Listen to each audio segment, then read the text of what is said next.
Hey there, congratulations. Welcome to day 91 of our annual BU 365-day challenge to do one thing every day that improves us. Today we are moving on to the my fourth area and aspect of the life framework. This is the components of my life framework.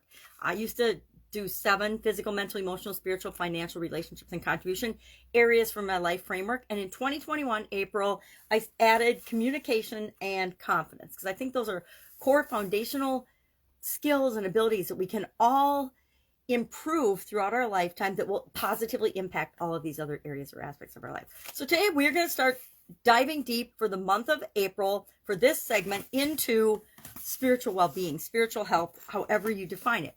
Well, in order to dive into it, the first thing we need to do is define what spiritual well-being is for you. I'm going to have to do the same thing because I describe myself as spiritual these days, but not religious. And what does that mean to me? Well, I'm going to explore right along with you. What does that mean to me? What is my spiritual well-being? What are my long-term goals for my spiritual well-being? And I have some.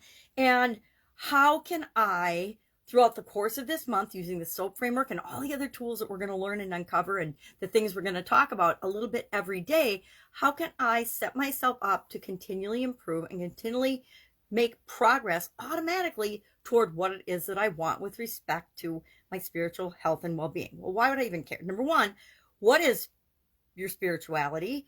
What does it mean to you? What components make it up?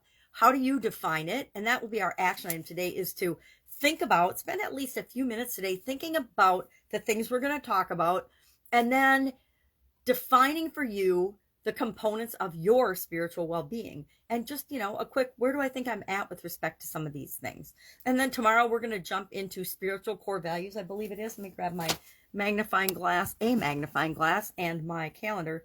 Yeah, core values. So today we're going to define spiritual well-being, spirituality, spiritual health for you. And then tomorrow we're going to jump into our core spiritual values.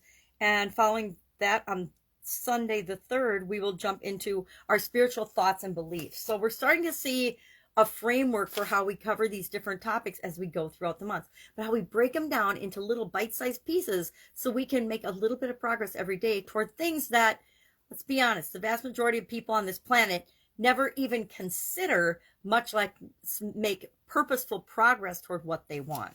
So I'm going to grab my magnifying glass and we're going to look at a couple things and a couple of notes that I took on spiritual well-being, because I was like, okay, I have an idea of what it means to be spiritual, but not religious, or spiritual to me, but I have no idea what it means to you. And you might not even have ever considered it either.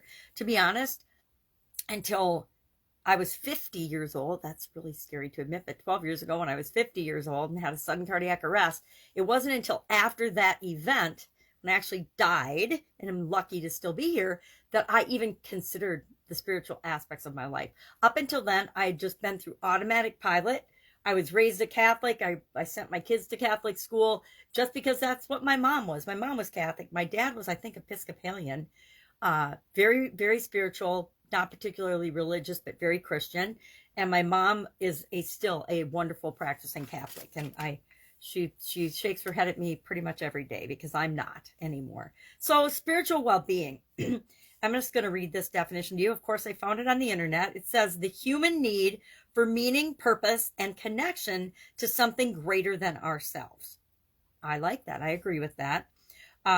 It's expanding a sense of purpose, meaning in life. It includes our morals, our ethics.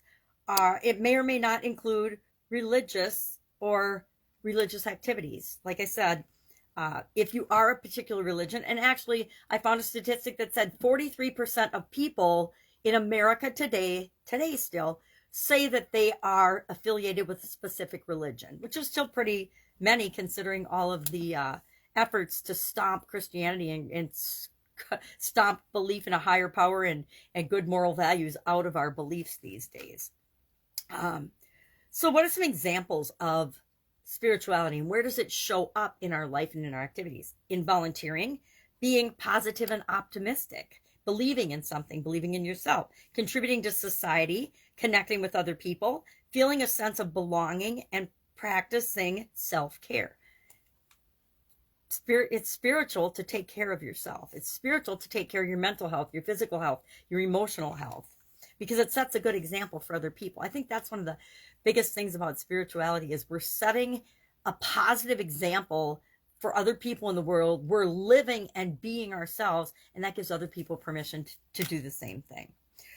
Benefits of spiritual well-being: having compassion, the capacity for love and forgiveness, altruism, joy, and fulfillment.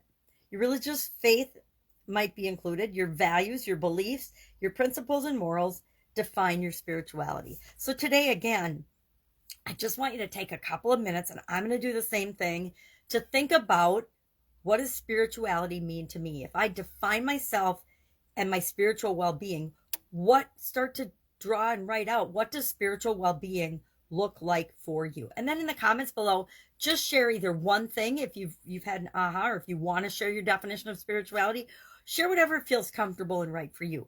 Or just share done. Hey, I did it. I considered it.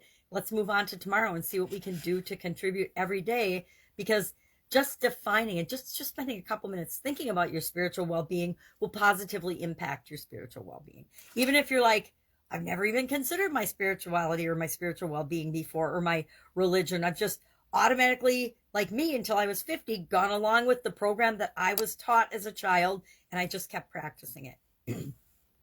All right, any questions? Hit me up. Today is all about you defining what spiritual well-being is for you and the components of spiritual well-being. And core values tomorrow, when we talk about our core spiritual values, we're going to go through core values and thoughts and beliefs for each area and aspect of our life. Why? Because it's that important that we identify those things and we know where we are right now, where we want to be, so that we can fill that gap throughout the month, or the segments, as we're talking about each of these areas and aspects of our life. Any questions? Please ask. Otherwise, I will be with you tomorrow. Have an awesome day and have fun with this. It's a fun, uplifting, spiritual activity. Have a great day.